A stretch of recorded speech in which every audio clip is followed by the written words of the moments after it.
Hello everyone. Do you already have a video on the project, but then you want to add more and more videos on it? So here I would like to show you the tutorials how to add more videos when you already have a video in a project in the Capcut.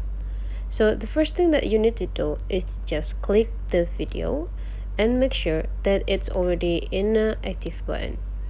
And then now you just need to click the plus button and then choose which video that you want to add into the previous video. After choosing the videos, just click add, and now you can adjust the length of the added video.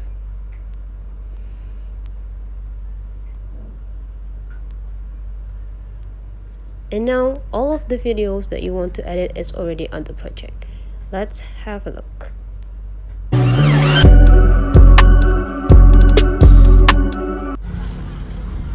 That's all for today's tutorial. Thank you for watching.